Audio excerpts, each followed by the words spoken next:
प्रेम सरोवर प्रेम की भरी रहे दिनो रेन।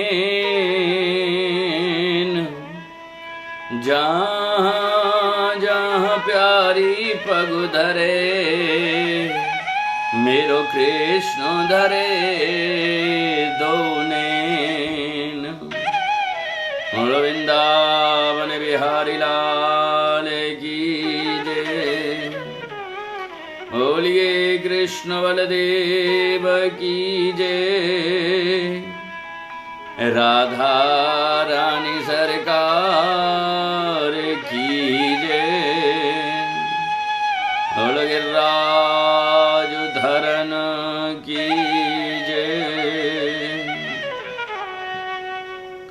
आहा, मेरे जीवन धन, मेरे जीवन प्राण, मेरे सर्वस्व, मेरे जीवन आधार कृष्ण बलराम दोनों भैया के श्री चरणारविंद बारंबार नंदगांव में निज रूप से विद्यमान विराजमान दोनों भैयाओं के श्री चरणों में कोटि कोटि नमन वंदन।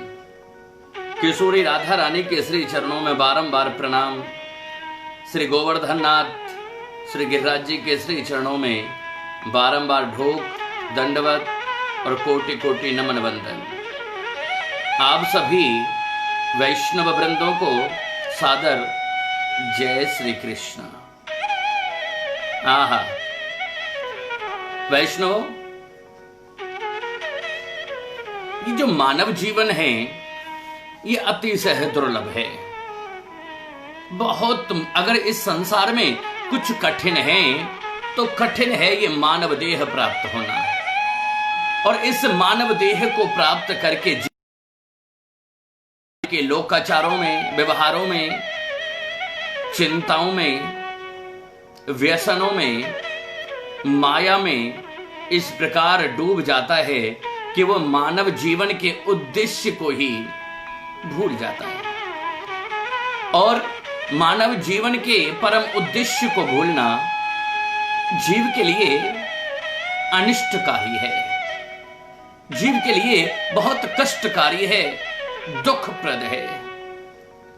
दुखप्रद इसलिए है क्योंकि 84 लाख योनियों के बाद केवल एक बार यह मानव देह प्राप्त होता है कर्म करने के लिए। और बाकी योनियां मानव देह के द्वारा जो हमने कर्म किए, बाकी योनियों में हम उन कर्मों के फलों को भोगते हैं। इसलिए दुर्लभो, शास्त्र कहते हैं कि दुर्लभो मानसो देही, बहुत अतिशय दुर्लभ है ये मानव शरीर प्राप्त होना। और इस मानव शरीर को प्राप्त करके जीवन में ये जानना और भी कठिन है कि भगवत कृपा के संकेत क्या हैं।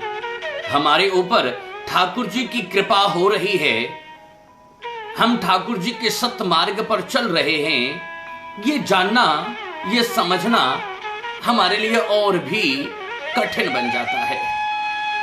और अगर हम ये ना समझें कि अब जो हमारे जीवन में लक्षण घटित हो रहे हैं ये लक्षण ही भगवत कृपा के लक्षण हैं, तब तक हम अपने कर्मों की पुष्टि नहीं कर पाते। और कर्मों की पुष्टि ना होने का मतलब हुआ कि हम सत्मार्ग से विहीन हैं।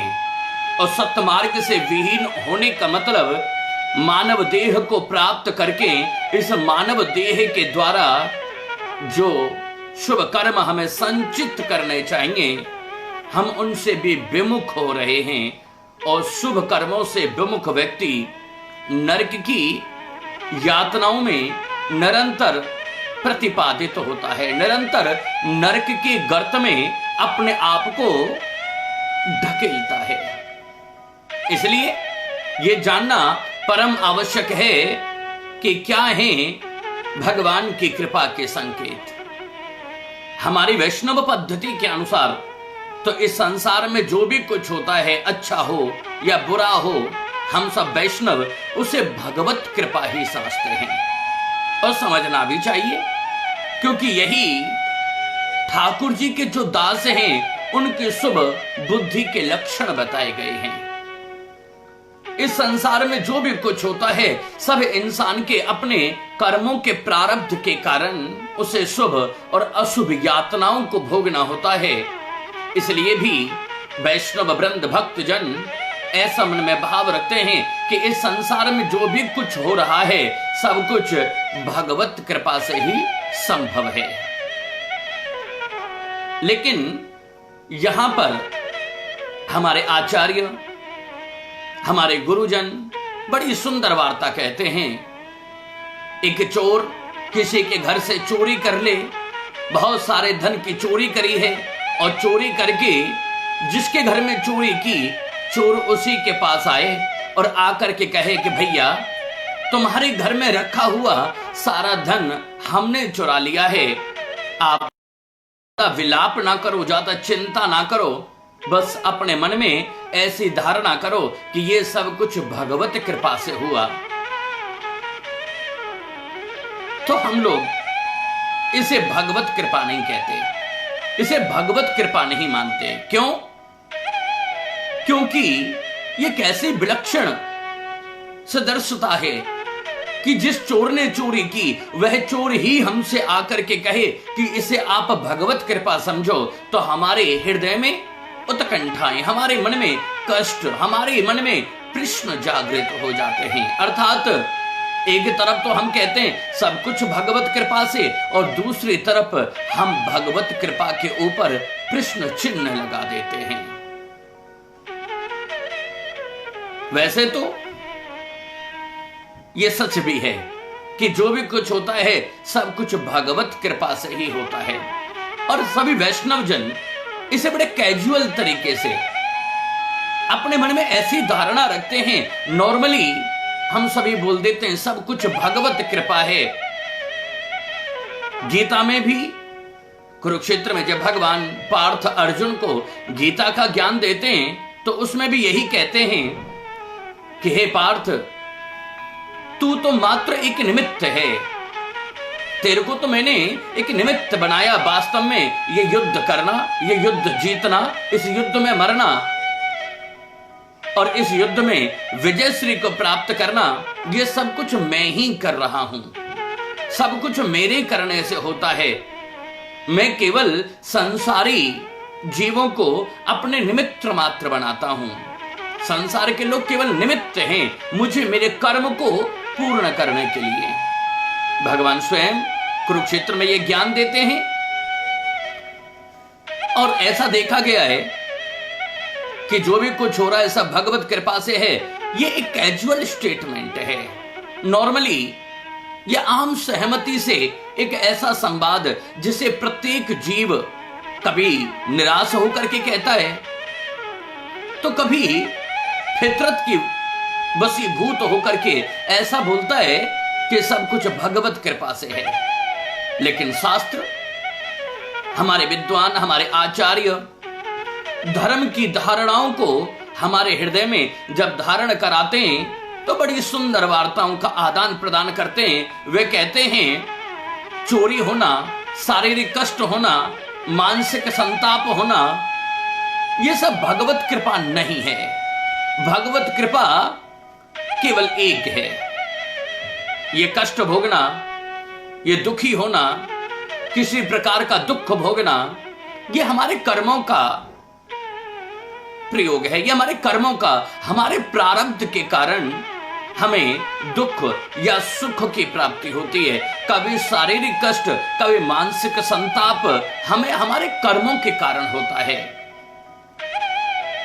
भगवान की सहज कृपा और भगवान की कृपा का संकेत हमारे जीवन में है। हमारे विद्वानों के द्वारा केवल एक बात से प्रमाण होता है कि जब संसार का जीव संसार के लोकाचार, लोक व्यवहार, लोक सन्न और इस संसार की, समाज की जो परिस्थितियां हैं, इन सब परिस्थितियों में रहकर जब जीव कुछ शुभ कर्म करने का उद्योग कुछ शुभ कर्म करने की कल्पना, कुछ विचार, कुछ गवेषणाएं जब जीव अपने जीवन में लाता है, जब जीव के जीवन में ऐसा शुभ संकल्प जागृत होता है कि हमें अब ये कथा करानी है, हमें अब ये पूजा करनी है, हमें ये दान करना है, हमें तीर्थ पर जाना है, हमें किसी गरीब कन्या का विवाह कराना है या सहयोग देना है, ये जितने भी शुभ कर्म हैं, इन शुभ कर्मों का जो संकल्प भाव जब हमारे मन में जागृत होता है तो ये भगवत कृपा के लक्षण हैं। बड़ा समझने का बड़ा ही मधुर भाव है। हमारे मन में जब भी ठाकुर जी को ध्यान करते हुए शुभ कर्म करने का भाव जागृत हो, जब भी ठाकुर जी हमारे ऊपर कृपा कर दें, तभी ऐसा समझना चाहिए कि ये ठाकुर जी की कृपा के संकेत हैं। और केवल शुभ कर्म ही जब हमारे मन में ऐसा भाव आवे कि हम शुभ कर्म करने को तैयार हैं, हम करेंगे, हम करने वाले हैं, हमें करना चाहिए, जब ऐसा भाव आता है तो यही भगवत कृपा का संकेत है। जब हमारा मन बदल जाए, संसार की आसक्तियों में, संसार की विरक्तियों में, संसार के व्यवहारों में रहकर और संसार से जुड़कर ये संसार में एक सेवा का भाव जब हमारे मन में संकल्प का रूप धारण कर ले, नहीं अब हम ये करेंगे, अब हमें ये करना है, जब ऐसा भाव हमारे मन में जागृत होता है तो समझ लेना कि अब हमारे ऊपर ठाकुर जी की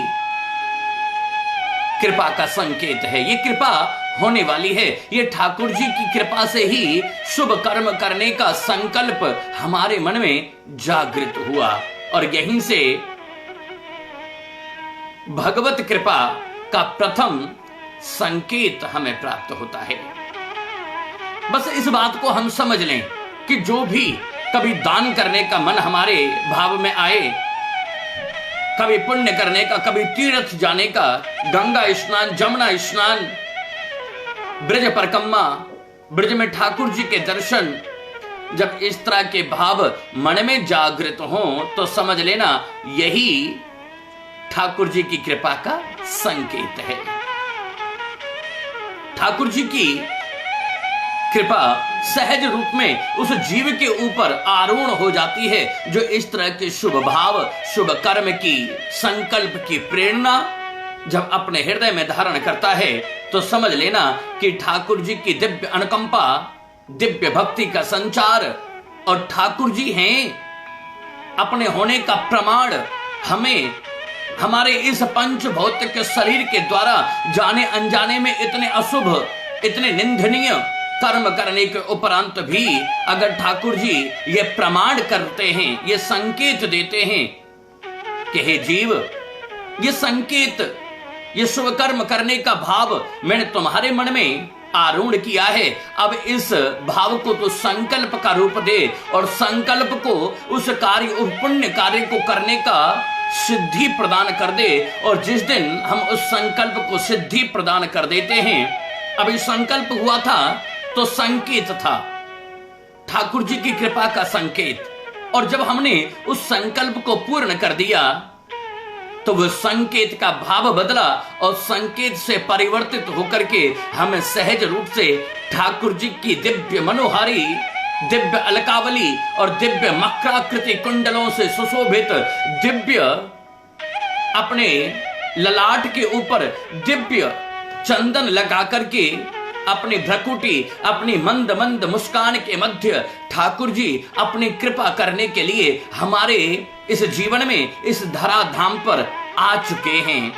ऐसा भाव करने वाले को ठाकुर जी की कृपा के सहज संकेत निरंतर और बारंबार मिलते रहते हैं। आप इस दिव्य संकेत को समझें। जीवन में जब ऐसा संकल्प करने का भाव जागृत हो तो फिर आप समझ लेना कि अब हमारे ऊपर ठाकुर जी की कृपा के संकेत आने लगे हैं। और जब आप संकल्प को पूर्ण कर दो तो समझ लेना अब ठाकुर जी हमारे अंग संग हैं। जब निरंतर तुम्हारी आत्मा का भाव ठाकुर जी के श्री चरणों में लीन होने का भाव जागृत कर दे तो समझ लेना कि अब हम ठाकुर जी के चरणों के दास बनने वाले हैं। आहा, ये दिव्य भाव आप अपने हृदय में, अपने जीवन में धारण करें और इस शुभ संकल्प को जो आपने श्रवण किया, ये भी ठाकुर जी की कृपा से ही संभव था। जो आपको ये सतमार्ग का सुंदर और दिव्य भाव सुनने को प्राप्त हुआ, इस भाव को अपने जीवन में धारण करें और निरंतर हरे राम राम राम हरे हरे, हरे कृष्णा कृष्ण कृष्ण हरे हरे, इस महाभाव को, इस महामंत्र का जाप अपने जीवन में धारण करते हुए निरंतर प्रभु श्री श्याम सुंदर के श्री चरणों में अपने जीवन को न्यौछावर करते रहिए। आप सभी वैष्णव वृंदों को सादर जय श्री कृष्ण।